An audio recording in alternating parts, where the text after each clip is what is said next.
સદગુરુ મહારાજની જય.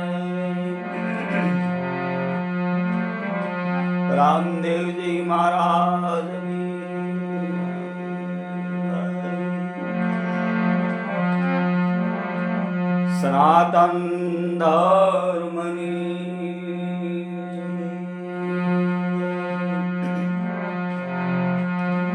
શાંતિરામ બાપાની, સોનલબા માતાની,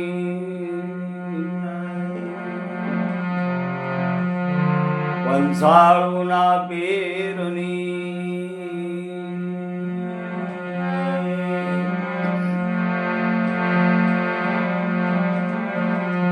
ઓમ નમો પાર્વતી પતે, હર હર મહાદેવ.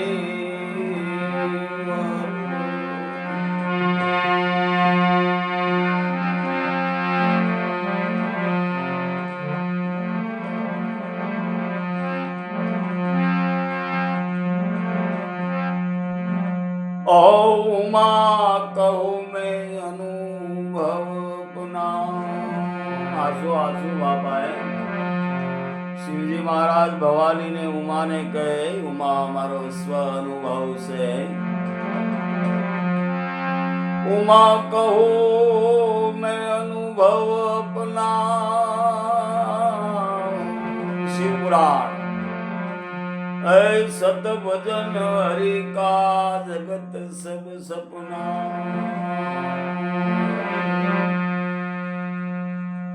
શિવજી મહારાજ ભવાનીને કહે, ઉમા મારો સ્વ અનુભવ છે. હું પણ ભગવાન રામની સ્તુતિ અને ભગવાન રામનું સ્મરણ ભજન કરવું છે. ऐ કલીમાં કેવલ કથા કીર્તન, સત ભજન હરિ નામ.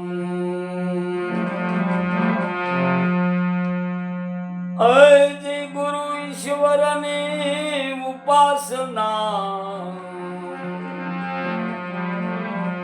અજી ગુરુ ઈશ્વરની ઉપાસના. તે તરવાના ઠામ. બાકી જપ તપ યજ્ઞ હવન આપણે શું કરી શકવાના હે? કલીમાં કેવલ કથા કીર્તન સત ભજન હરિનામ. સત્ય ભજન, મહાન પુરુષોએ ભજનની વાત તો કરી, પણ સત્ય ભજન કોને કહેવું એ વાત તો બધી ગુરુ મહારાજના ઘરની અંદર પડી છે. સદગુરુ મહારાજનું શરણ મળે તો આ જીવ શિવ સુધી પહોંચી શકે. બાકી ગમે તેટલું ઉપાય કરે, વેદોની અંદર પણ વાત આવે છે. ખેડ બ્રહ્માની અંદર એક દ્રષ્ટાંત છે કે આપણે ગમે તે વાંચીએ, ગમે તે ઉપાયો કરીએ, ગમે તેટલી કલ્પનાઓ કરીએ, પણ સ્વ અનુભવ ગુરુ મહારાજ નો કરાવે ત્યાં લગી આ જીવને શિવ ગતિ પ્રાપ્ત થતી નથી.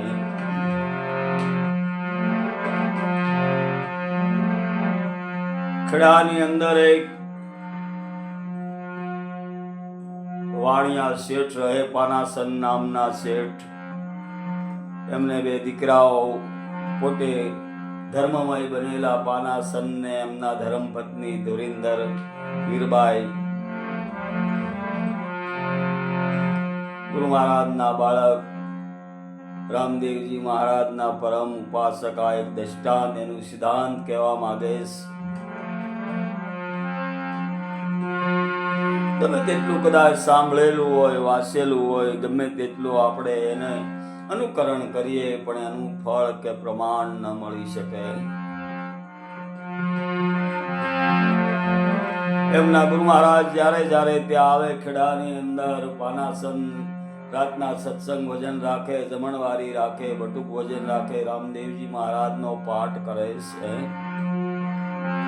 સમયકાળ જતા એમના ધર્મપત્ની વિદાય થયા, સર્ગ સિધાયા. પાનાસનની ઉંમર હવે થઈ ગઈ. નાની એવી આટડીનો ધંધો, દુકાનદાર.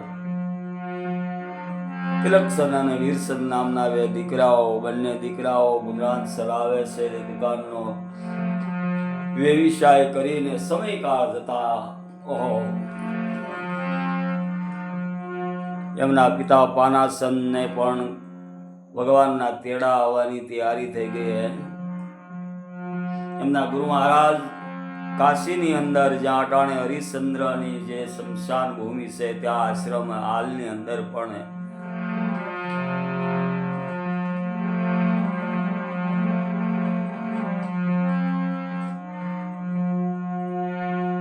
પાનાસન શેઠનો સમય પૂરો થવા આવ્યો છે. બંને દીકરાઓને બોલાવ્યા. કાગળ અને પેન લાવો. પોતે ભણેન ગળેન અને વેપારી છોકરાઓએ કાગળ અને પેન આપ્યો.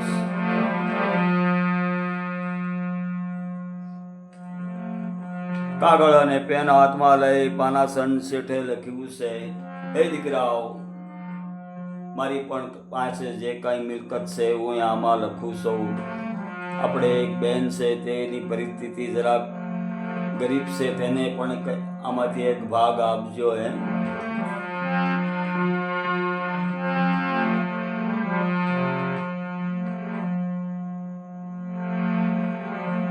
ગમે તેવું લખેલું આપણે વાંચીને જો અનુકરણ કરીએ, એનું આપમેળે તો એનું પ્રમાણ ન મળી શકે. એનું આ દ્રષ્ટાંત એક ઉદાહરણ છે. એનું સિદ્ધાંત કહેવા માંગે છે, એ તો કોઈ મહાપુરુષ, કોઈ મહામાલમી હોય, એ આપણને જો આની રીત દેખાડે કે આવી રીતે હોય ભાઈ, આવી રીતે ભગવાનની પ્રાપ્તિ કરી શકાય, તો એ જો એની રેણીનું પાલન કરે તો એ સિદ્ધિ પ્રાપ્ત કરી શકે. એવી જ રીતે પાનાસન શેઠે કાગળ અને પેન મગાવીને અંદર લખ્યું છે.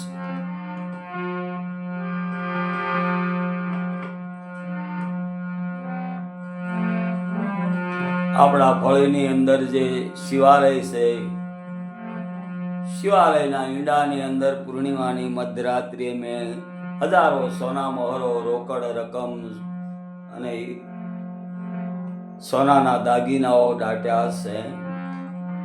બંને દીકરાઓ મારા ગયા પછી તે લઈ લેજો અને મારી પાછળ સત્સંગ, ભજન, પરમારથ કરજો. ભગવાનના કાર્યો કરજો. આવું લખી દત્તકત પાનાસન કરી અને રાત્રિના સમયે પ્રાણ પંખેરું પાનાસનનું ઉડી ગયું છે.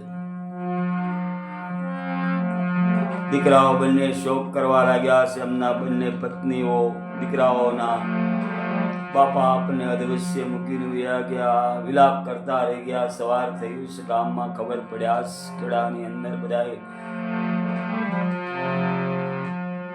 શમશાન યાત્રાની અંદર જોડાયા. બેનને સગા સંબંધીને બધાને તેડાવ્યા.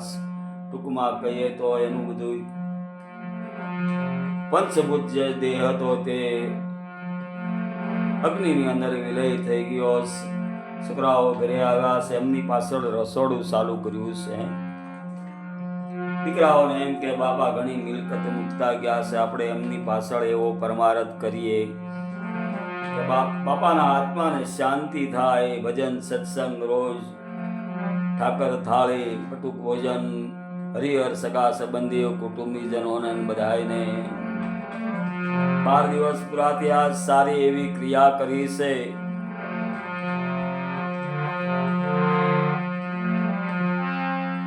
બેનને જે કાંઈ દુકાનની મિલકતનો ભાગ હતો એ બેનને આવ્યા. બેનબા વિદાય થયા છે. 2 દિવસ પછી છોકરાએ વિચાર કર્યો કે હવે આપણે જે બાપાએ કીધું એ સોના મોહરો અને દાગીના, હીરા, રોકડ રકમ કાઢી, આપણી પાસે કાંઈ ધંધો પણ નથી રહ્યો.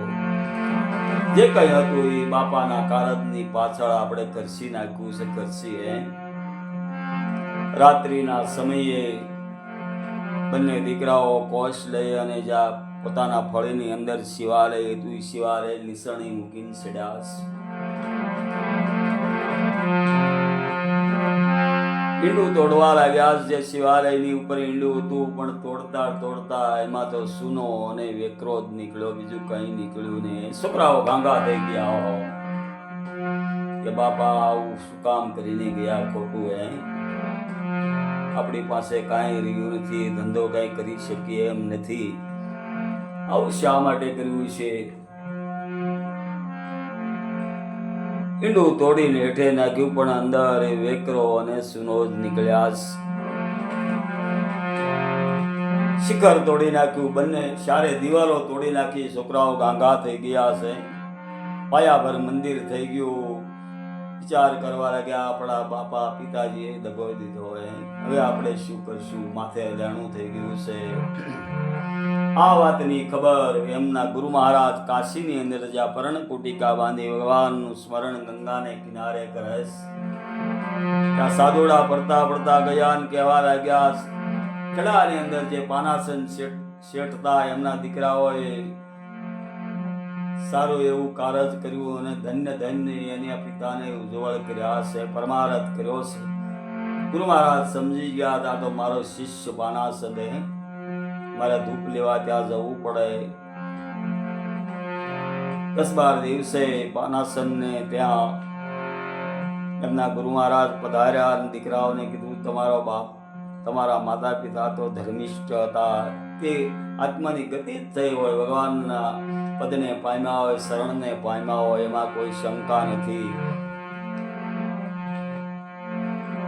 જીવન મરણ હાનિ લાભ યશ અશ એ તો બધું કર્મને આધીન છે. છોકરાઓ, પણ ભગવાનનું કાર્ય તમે જે પાછળ એમની પાછળ ક્રિયા કરી, મને બહુ આનંદ થયો. નજર કરતા એમનું નજર જે ફળીની અંદર શિવાલય હતી, શિવાલય ઉપર ગયું ને ખાલી ખંડેર કેમ થઈ ગયું. છોકરાઓને વાત કરી ત્યારે છોકરાઓ કહે છે, હે મહારાજ, જાતા જાતા અમારા પિતાજીએ અમને લેણામાં ડુબાડી દીધા હો.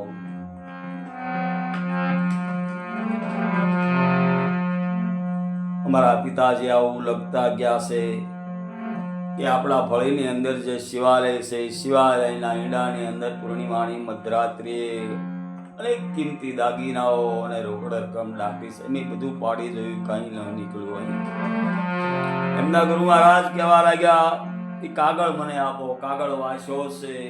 ગુરુ મહારાજ વિચાર કરે, મારો શિષ્ય કોઈ દિવસ ખોટું લખે નહીં. ભગવાન ગુરુ મહારાજનો બાળક જડતે ને એટલું બધું ખોટું ન બોલે.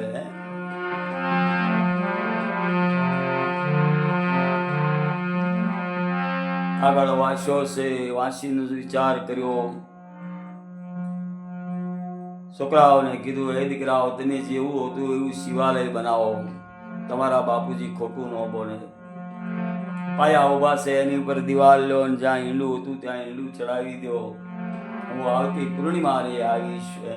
છોકરાઓ કહે, ગુરુ મહારાજ, અમારી પાસે કાંઈ રહ્યું નથી.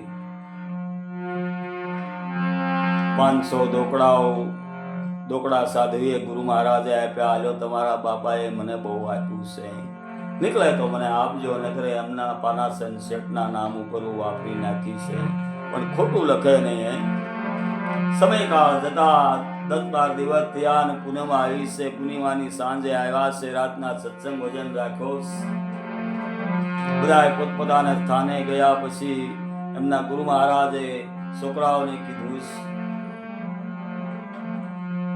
દીકરાઓ, ચાલો હવે શિવાલય પાસે, અને આ ઈંડું જ્યાં છે એનો પડછાયો પડે ત્યાં પડછાયામાં ખોદો. આ દ્રષ્ટાંત અમને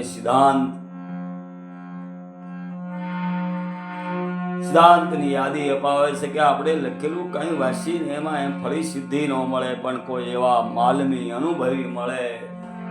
આમ કહેવા માંગે છે તો જ એની ફળ સિદ્ધિ મળે છે. છોકરાઓ ઈંડાનો પડછાયો પડતો થયો, ત્યાં ખોદ્યું, અનેક રત્નો મળ્યા, રોકડ રકમ મળી. દીકરાઓ રાજી થઈ ગયા છે. ગુરુ મહારાજના શરણની અંદર પડ્યા. ધન્ય છે અમારા પિતાજી, ખોટું ન બોલે, પણ અમારું જ્ઞાન ખૂટે છે. ગુરુ મહારાજના શરણ સિવાય જ્ઞાન અધૂરું રહે છે, એમ મહાન પુરુષો કહે છે.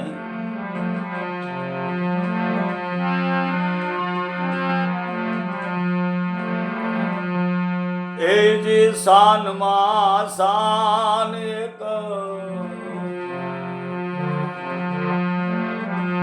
ગુરુની બતાવું રે, તેથી ઉપજે આનંદ નામ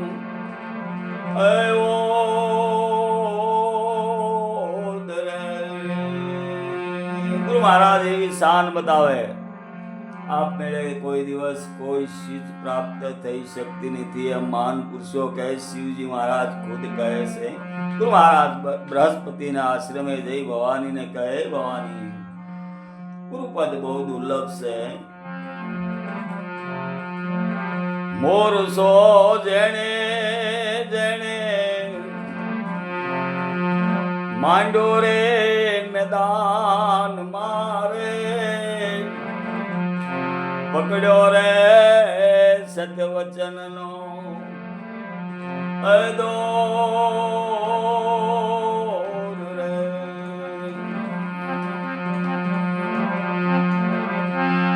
સૌદરે લોકમાં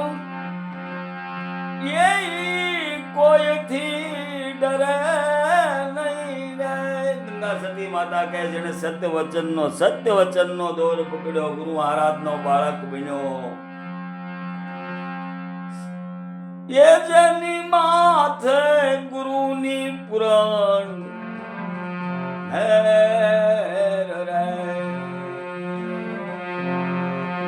સૌદ લોકમાં કોઈથી ડરે નહીં, જેની માથે સદગુરુ મહારાજની પૂરણ મહેર, રામદેવજી મહારાજની પૂરણ મહેર હે. પણ સાંગો પાંગ જેને હોય એક રંગ સરખો રે, બદલાય નહીં બીજો રંગ રે. ગુરુ મહારાજના બાળક બન્યા પછી સાંગો પાંગ જ્યાં લગી આ ખોડિયાની અંદર પ્રાણ રહે ત્યાં લગી એક જ રંગ હે. ઉલટ પડે ધરણી આકાશા, સુકાઈ જાય સમંદર સ્વાતું, તોય વિશ્વાસ નો તૂટે પિયાસે, જેને નિર્ભય નામ તણું નાતું હે. સાંગો પાંગ જેને એ હોય એક રંગ સરખો રે, બદલાય નહીં બીજો રંગ રે.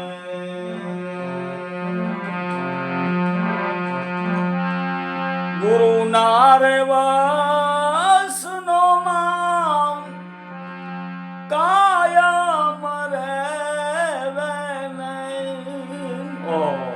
કોઈ દિવસ એનું વચન ઉતાપે નહીં, સદગુરુ વસને ઉઠે બેઠે. ભક્તિ રે કરે તો ભંગ રે. સાંગો પાંગ જેને